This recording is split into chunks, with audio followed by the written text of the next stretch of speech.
1962 की Indo China war के बारे में तो आप सबने सुना ही होगा। Independent India was a tender 15 years old when it was humiliatingly crushed by China.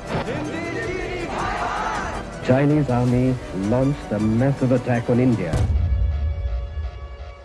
लेकिन इस वॉर में एक ऐसा नाम है जिसने इतिहास की सबसे कठिन रातों में से एक को अपने हौसले से अमर कर दिया, और वो नाम है मेजर शैतान सिंह। चाली कंपनी में आपका company commander major Shaitan Singh Bhati बोल रहा हूँ। अफसोस कि देश का एक बड़ा हिस्सा इनके बारे में नहीं जानता है। 18 नवंबर को 13वीं कुमाऊं रेजिमेंट के 120 बहादुरों के साथ लड़ी गई रेजांग ला की वो जंग आज भी सैन्य इतिहास की सबसे वीर लड़ाइयों में गिनी जाती है। और इन्हीं 120 बहादुरों की कहानी पर आधारित फिल्म हाल फिलहाल सिनेमाघरों में चल रही है। तुम सब किसान के बेटे हो, जमीन के लिए लड़ना तुम सबके खून में, और इस बार बात जमीन की नहीं, हमारे सर जमीन की है। मैं हूं अंकित और आप देख रहे हैं विट्टी चोखा।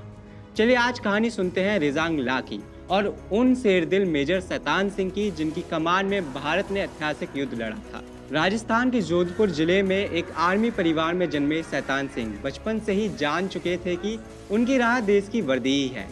उनके पिता हीम सिंह बाटी खुद एक आर्मी ऑफिसर थे। उसी माहौल ने शैतान सिंह के भीतर बचपन में ही अनुशासन और देश प्रेम जगा दिया था। अपनी पढ़ाई पूरी करने के बाद उन्होंने जोधपुर स्टेट फोर्स ज्वाइन की और वहीं से उनके सैन्य करियर की शुरुआत हुई। 1949 में जब राजस्थान का भारत में विलय हुआ तो उन्हें कुमाऊं रेजिमेंट में भेज दिया गया। इसके बाद नागा हिल्स के इम्पोर्टेंट ऑपरेशन में उनका नेतृत्व इतना मजबूत था कि उन्हें प्रमोशन देकर मेजर बना दिया गया। लेकिन उनकी जिंदगी की असली जंग रेजांग ला में उनका इंतजार कर रही थी। 17-18 नवंबर 1962 की खून जमा देने वाली वो रात आज भी वीरता के लिए याद रखी जाती है। मेजर शैतान सिंह अपनी 13वीं कुमाऊं रेजिमेंट की 120 जवानों की छोटी सी टुकड़ी के साथ अचानक चुशुल सेक्टर में तैनात कर दिए गए। इन जवानों में ज्यादातर हरियाणा के किसान पुत्र थे जिन्होंने जिंदगी में कभी भी बर्फ नहीं देखी थी। न उनसे किसी ने -25 डिग्री की ठंड में लड़ाई की उम्मीद की थी, न उन्हें इस इलाके की कोई ट्रेनिंग दी गई थी। लेकिन कड़ाके की ठंड से भी ज्यादा गर्म था इन जवानों का हौसला, क्योंकि इनके खून में सिर्फ भारत का नाम दौड़ रहा था।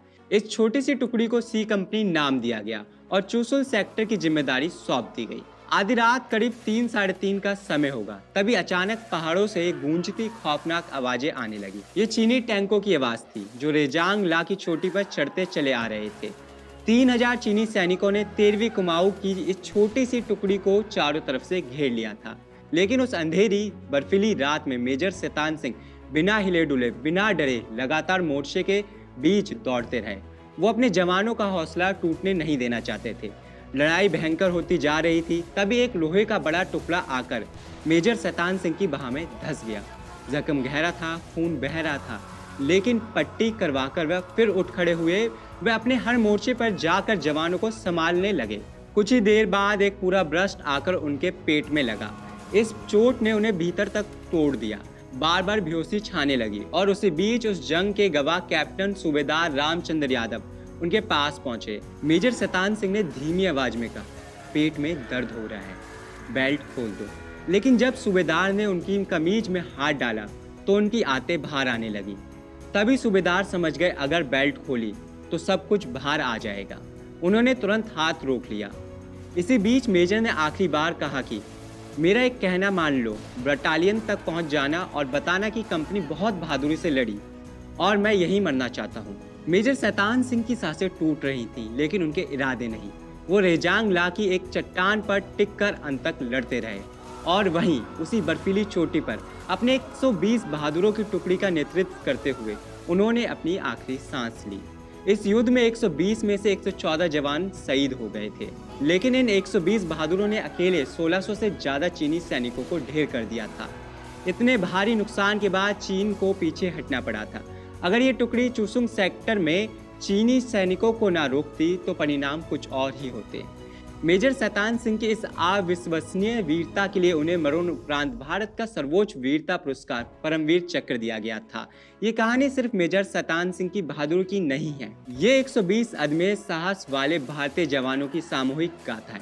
रेजांग ला की लड़ाई को आज भी दुनिया की सबसे वीर सैन्य लड़ाइयों में गिना जाता है। इस लड़ाई को फरहान अख्तर ने पर्दे पर जीवंत किया है। अगर 120 बहादुर फिल्म आपने देखी है तो हमें कमेंट में बताइए कि आपको फिल्म कैसी लगी। और हाँ, हमारे चैनल विट्टी चोखा को सब्सक्राइब कर लीजिएगा। जय हिंद। जो शहीद